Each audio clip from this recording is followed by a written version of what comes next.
a research assistant at the Research Center of Slovenian Academy of Science and Arts, the Geographical Institute of Anton Milik. His research interests are geographical names, regional geography, and biogeography. He will present a paper, Rivers and Borders in People's Consciousness, which is a result of research how people conceptualize various natural borders.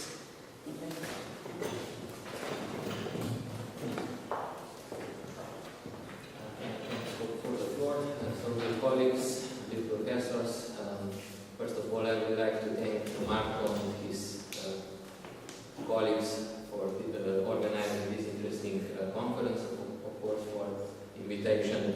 So today we have heard a lot of things de facto about the border, de facto the Euro border, and maybe my presentation will be a little bit different because the main of my research was not borders, but it was connected with geographical names, especially horonyms. But at the end, I will show you at the end an interesting fact also about the borders in people's consciousness or in people's mind, and of course it's connected with river and with border. So, because I would like first to present a little background about my research. So as I mentioned before, my research examined the names of Slovenian regions. First of all, all sources of region names are discussed chronologically, starting with archival records.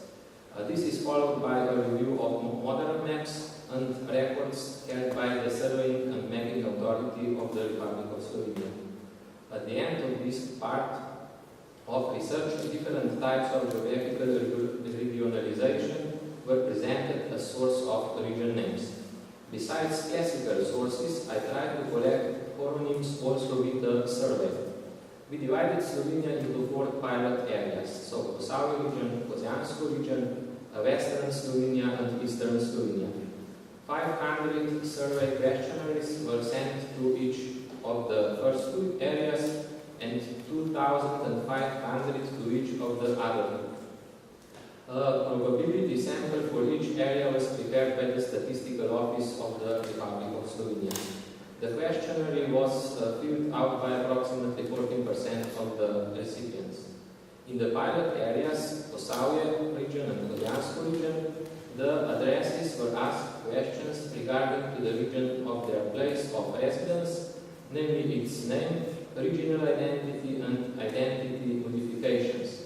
In addition, they were asked to provide the names of neighboring regions. Finally, the respondents were asked to draw a map indicating the borders of the region that they had named. The questionnaire for the other 2 larger pilot areas was slightly different. The respondents were asked about the names of their region of residence, the name of neighboring regions, the names of the regions which were the most established in their opinion, the names of regions that had drifted into oblivion, and the names of Slovenian regions which they believed to be the most recognizable abroad. Moreover, one of the aims of this investigation was to determine which of the region names defined in the research were also understood as such by the respondents. A special block that dealt with the role of region names in marketing. The last focus of research was spatial identity as received by the interviews. For this purpose, the respondents had to draw the borders of individual Slovenian regions known to them on a mental map. Our research shows that the regional names, when compared to other types of geographical names, are among the least researched, although they can be found in the oldest map of the present-day Slovenian territory, for example, Istria, Istra, and Kars, the Kars Plateau. In archive sources, more than 130 different region names were identified. For most of them, modern equivalents could be found, whereas individual cases remain unidentified from the present day point of view. The names that appear most frequently are Istria, the Karst Plateau, Krušica, and Zgornja Kranjska or Gorenjska, in English, the exonym is Upper Carniola. On modern maps published after 1900, Pohorje, Slovenske Gorice, Kočevski Rog, and Gorjanci have the highest frequency. On modern maps, the highest occurrence of region names was established on maps 1 versus 500,000 scale.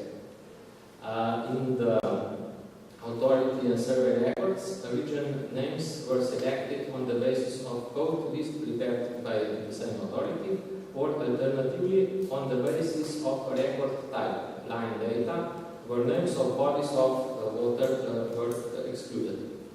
Surveying in the pilot areas Posavje region and Kozjansko region revealed an extremely high matching ratio, more than 70%, between the region name and regional identity. The majority of people surveyed do not pursue any changes in their personal regional identity. However, those who did report such changes named the independence of Slovenia as a turning point. In the pilot areas Western Slovenia and Eastern Slovenia, 69 named varieties referring to region of residence were identified. These areas display a high occurrence of name of former Austrian, Hungarian countries and their parts. This is in line with the findings on the most established region name and the region names recognized abroad. The study shows that respondents consider the use of region names for marketing purpose to be a sensible strategy because the product can be traced and becomes more visible, and it makes the most sense to use the most widely accepted names. On the basis of the noun phrase transburek, the leading synthetic semantic role of the agreeing premodifier was demonstrated. With regards to spatial identity from the respondents' point of view, findings show that when referring to their location of residence, most respondents use the name of their home town or village. When talking to somebody from the same region, the name of their home region. And for talking to somebody from a neighboring region, and the name of our country when talking to a foreigner.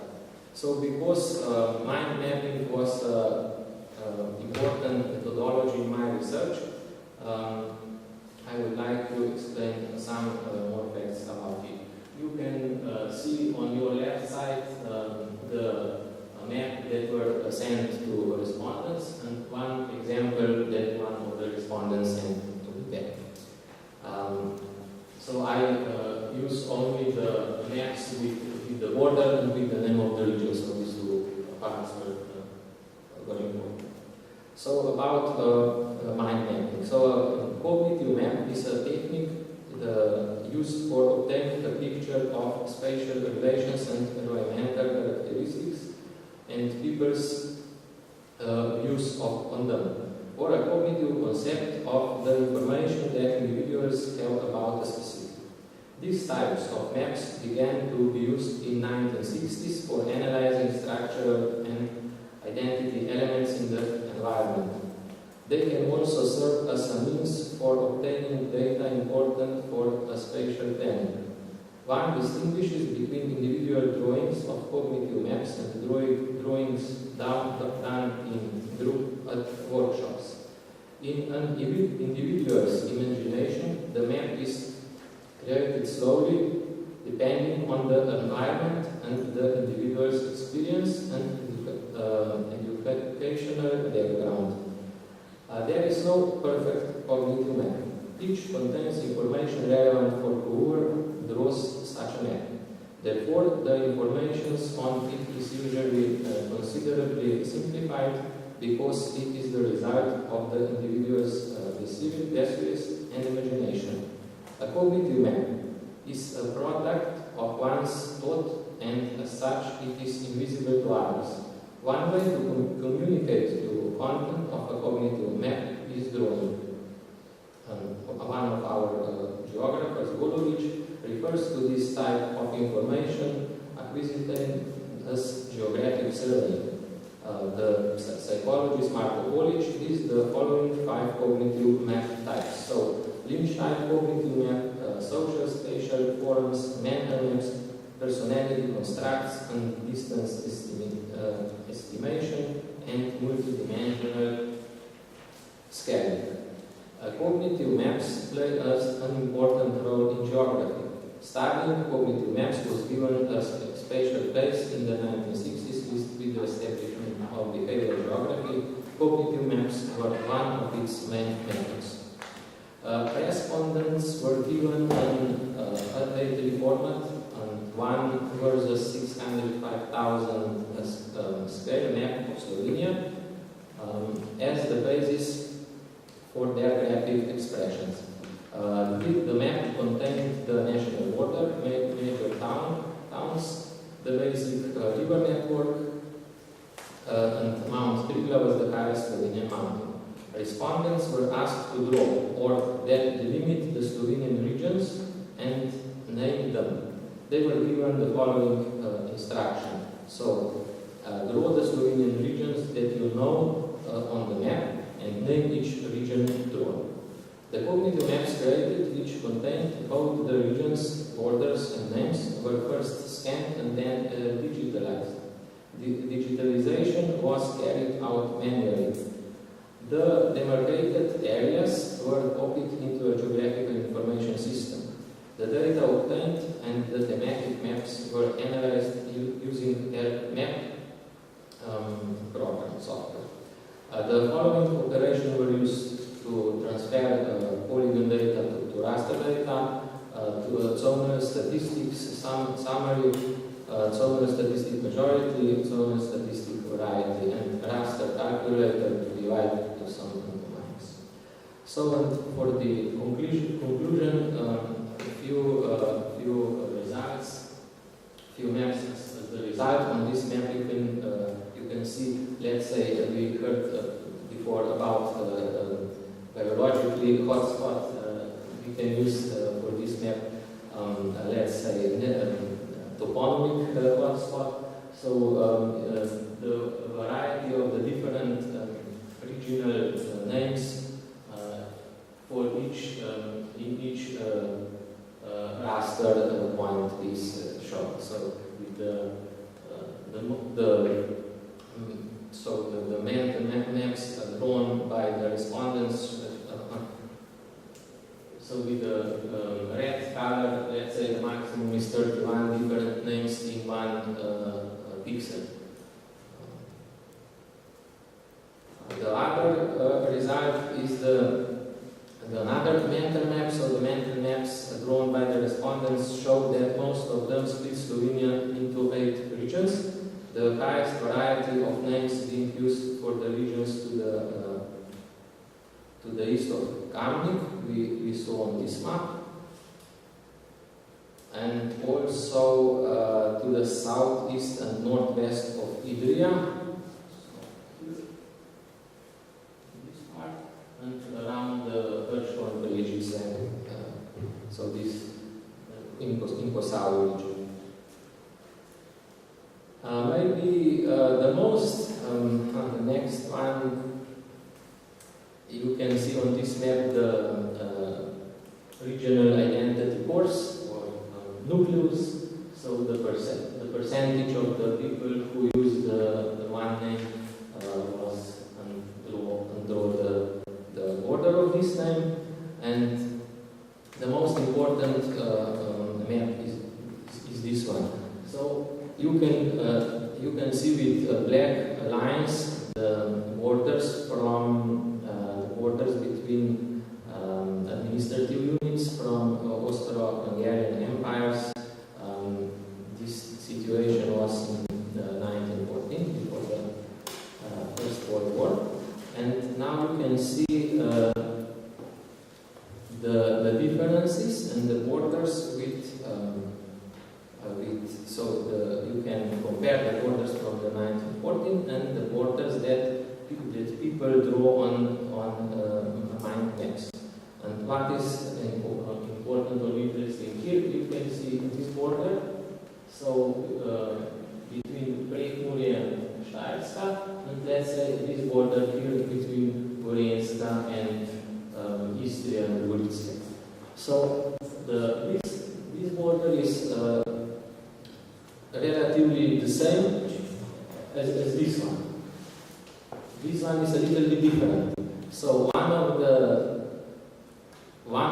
so the question is why this? One answer could be because this is the river also. The Mura River is between, but in this part of Slovenia is really a lot of mountains and so on. So let's say one fact could be that a river as border between two administrative units or to something like that is more let's say it's of course easy. It's not easy to jump over the river, but if we compare these two borders, we can see that the river is more harder border than mountains and hills. So maybe I expect more explanation from historians or specialists in history than why maybe other answer is on this my question. So thank you for your